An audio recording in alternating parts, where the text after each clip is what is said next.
mapagpalang araw po mga ka-business, mga kabapi. Sana po nasa mabuti kayong kalagayan. Ako nga pala si Kuya Allen TV. Reaksyonan lang po natin yung mga paratang na naman ni Clarissa. Ukol doon sa nag-comment sa vlog ni Kuya. Kasi parang pinalalabas niya na sinasangayunan ng ka-business family yung comment na yon. Parang gano'n ang pinalalabas niya. May nag-comment doon na ito, pakinggan natin. So, re-reactionan ko yung komento. Galing to sa kabilang istasyon. So, bibigyan lang natin ng komento at gusto ko guys, kunin ang opinion nyo. Okay? Base sa komento, ngayon pa lang paalahanan ko na nanay ko. So, para ma-aware din yung nanay ko at ang pamilya ko, based dito sa komento na to, tignan natin guys kung itong komento na to, kung normal kang tao or tama ba yung isip mo, ang komento mo ba ay dapat bang maging ganito? So, handa na ba kayo guys na malaman kung ano yung komento? Ayan. So, handa na ba kayo? Okay. Sa Team Router, ayan, Team Router, hello sa inyo. Salamat po sa pag... Napakabagal mo naman. Naghihintay ako sa iyo. Sa Light Mix Vlogs. Ayan. So, kasi yan. Para may topic tayo guys. Kasi, parang ayoko, kaya ko to kino-content. O, kaya ko to bibigyan ng komento. Para nyo, sabi ni Agent, good afternoon, siya ang ipatawag sa barangay, sabi ng o ito, matino, yung medyo matinong, naman, ito kasi yan.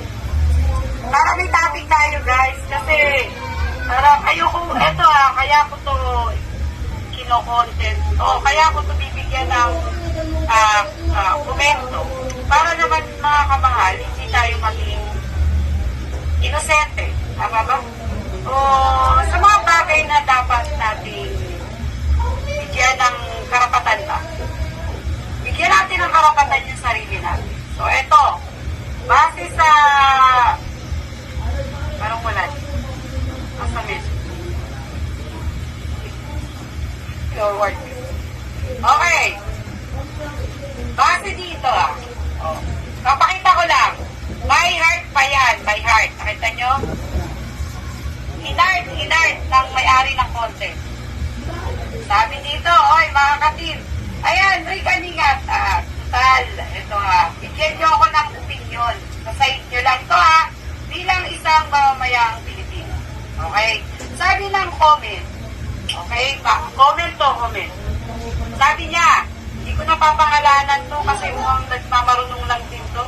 Okay, sabi ng isang comment dito sa upload nung kabilang istasyon, sabi niya, siguro po magandang gawin ninyo ay ipatawag ninyo sa barangay ang nanay ni Clarissa sa kanilang barangay. At sabihin niyo po ang nanay na sabihin nila ang anak nila na si Clarissa na lubayan na si Bong.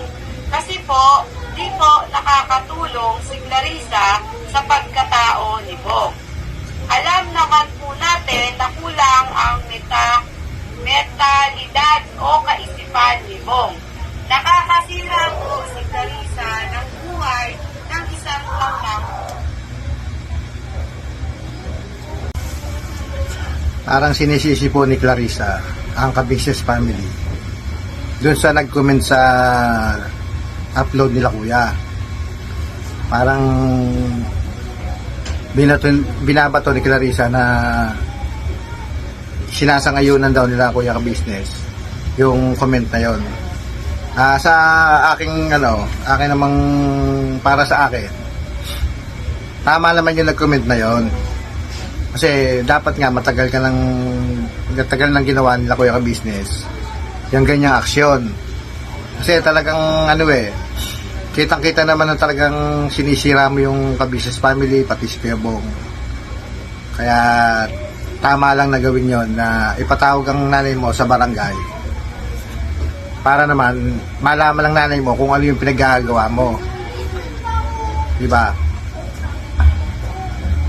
Pati pinalalabas mo na comment lang yon, yung comment mo sa'yo sa yung live, yung mga yung mga suggestion ng mga aliporis mo, pinalalabas mo na huwag pansinin yung mga comment na yon bago bibirada yung si Judge Palacol. Sasabihin grand mentality ang ka-business family, diba? Bago sasabayan mo ng halakak, bago sasabihin mo comment lang yon, huwag pansinin. Parang pinalalabas mo na inosente ka na naman sa sitwasyon na to. Lagi mong inaano yung sarili mo, nililinis mo ang sa mo eh. Pero yung mga comment ng mga alipores mo sa live mo ay patungkol sa ka-business family, puro patama, diba? Saka itong si Amelita Ricayo, nag-comment din siya, mas mautak pa daw si Kuya Bong kaysa sa ka-business family. So, di ba? Bago sasabayan mo ng halakak pag binasa mo. Di parang nangiinsulto ka. Di ba? Bago sasabihin mo, comment lang 'yon. Na ano ka na talaga eh, na nasisiraan ka na talaga ng bayad. Para kang nililinis mo yung sarili mo, pero sasabihin mo comment lang yon bago titirahin mo lang parang tinitira mo lang patalikod ng ka-business family eh. Sasabihin mo mga suggestion lang yon, pero yung mga suggestion ng nagko-comment sa'yo ay papatungkol lagi sa ka-business family, rekta bago sasabihin mo ng tawa, di ba? Puro ka pa tumira.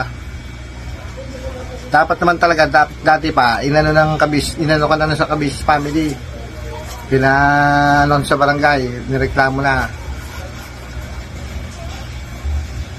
Para nabibigyan kayo ng leksyon. Kasi totoo lang yan, tama yung comment sa'yo nung nag-comment ka lang kay Kuya, kay Kuya ka-business. Tama lang yon. Kasi nakikita naman talaga, at katulad namin, nakikita namin ang ginagawa mong paninira kay Kuya Bong. Bine-brainwash mo siya, sinisiraan mo ka-business family sa kanya para lalong masira at hindi umuwi, diba? Eh kung nilulubayan mo yan si Kuya Bong, nilulubayan yung tatlo, eh di walang problema, diba? Hindi yung inuudyo ka mo pa na na hindi umuwi bago sasabihin mo naglilibang sa labas, naglilibang lang bago ang dami mo pinaparatang na bago kung ano sinasabi mo, di ba? Kunwari concern ka kay Kuya Bong, pero ang naman dyan ay talagang tinitira, inaano mo siya, sinisira mo siya, di ba? Itigilan mo si Kuya Bong para wala mag-comment sa'yo ng ganon na hindi maganda sa'yo. Bago comment lang kay Kuya, ni-screenshot nyo bago magagayad ka. Ayun ang tamang gawin, dapat ipatawag ng nanay mo sa barangay para malaman ng nanay mo ang pinaggagawa mo, Clarissa. Hindi yung kasi hanggat pinababayaan kayong ganyan hindi kayo titigil eh. Ang masama pa niyan, si Kuya Bong ang sinisira nyo. Galit kayo sa ka-business family, pero ang inaalin nyo ay si Kuya Bong. Kasi ang akala nyo, pag si Kuya Bong nasira, baksak din ang Kabisnes family. Yun ang gusto nyo palabasin eh. Pero hindi ba kayo naawa sa tao? Ginagamit nyo yung tao hanggang sa masirang pagkatao niya ng kinabukasan. Ibig na nakakapagbago doon sa Kabisnes family, gumaganda ang buhay. Kayo naman, inaano nyo pa na talagang malugmok siya sa bisyo. Diba? Kaya tama lang yung nag-comment sa'yo. Saka yung mga nagko-comment sa'yo, yan, katulad ni Judge Palacol, yung mga yan, kayo ang mga grab mentality eh. Kung mag-comment kayo para kayong mga ano eh, kaya yung sila Clarice yun eh, sinisinggahan na ano, na hindi tumigil sa pagbanat sa Kabisnes family. Gawa nyo, pinalalaki nyo lalo ulo. Yung Judge Palacol na yan, pag ano yan, bingaw-bingaw yan pag yan sa bakal. Napakagaling mo ano eh, itong ito eh, fake account trend. Wala rin mukha sa YouTube, sa ano, sa account ng YouTube. Saka itong si Amelita Ricayo, rekayuhin kita eh.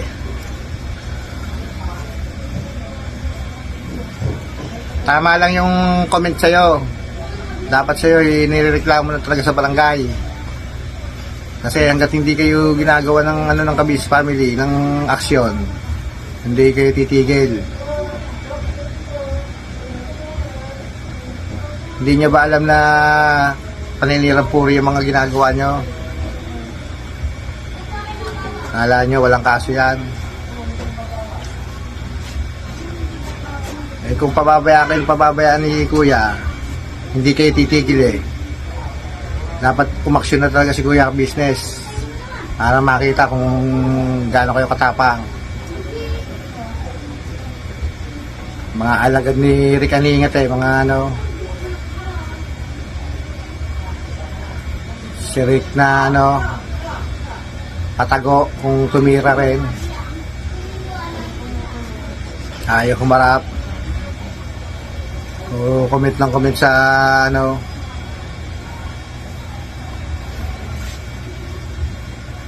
diba?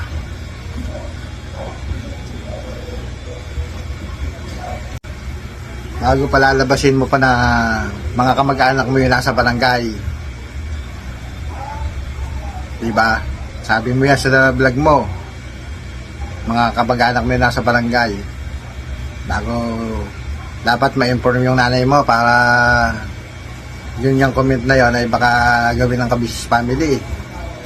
Sabi, natatakot ka rin, diba?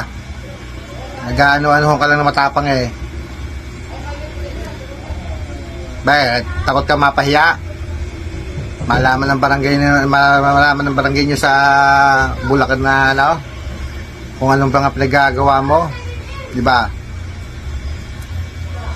Sabihin mo kamag-anak mo, eh ano ngayon kung mga kamag-anak mo yung naandun, ano yun, hindi na ano, kakampihan ka, kung malaman na sinisira mo yung isang tao, diba? Palalabasin mo na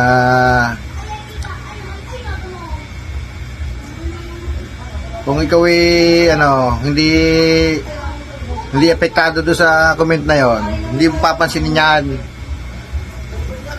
Ibig sabihin na ano ka rin, na may baka gawin ni Kuya yon.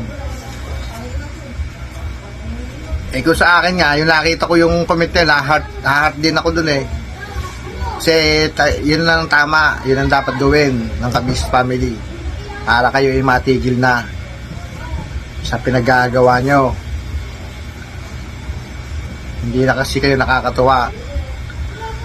Ang isang tao na katulad ni Kuya Bong, ang pag-iisip ay binebrainwash nyo, lalo pang sisira,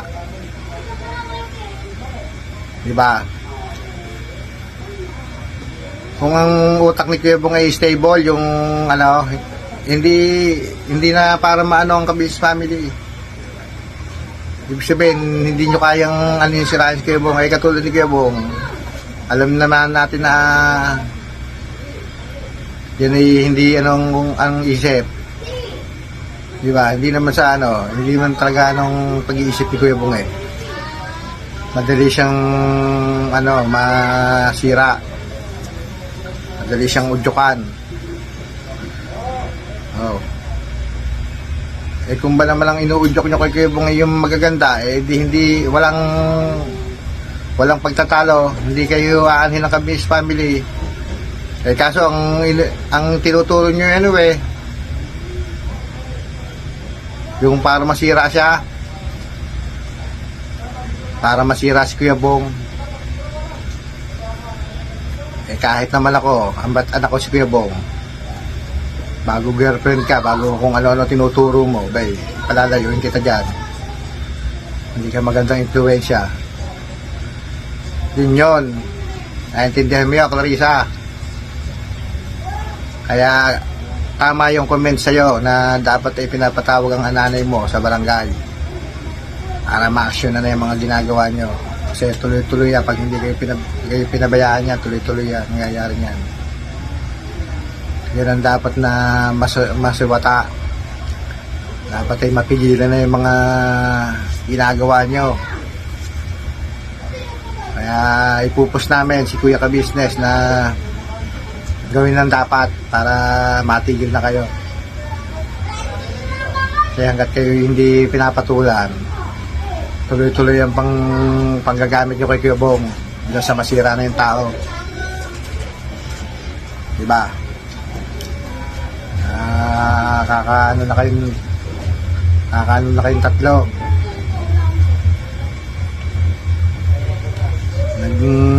Nag-vlog kayo, nagla-live kayo bago pag may pumasok sa inyo na hindi maganda mga ano, galit na galit kayo.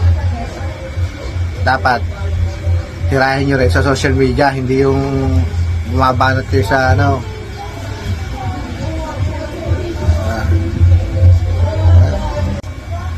Sige po, hanggang dito na lang po ang aking reaksyon kay Clarissa. Yung nag-comment na sa ano ni Kuya Ka-Business, tama po yan. 100% po, yan ang tama. Matigil na po yan mga yan. Salamat po sa mga viewers, subscriber, sa Ka-Business Family, Ka-Business Official, Papadins TV, sa mga kagwang, sa mga reactor, lalong-lalo na po kay Sir Anime. Maraming salamat. Hanggang dito na lang po ang aking vlog. Sige po.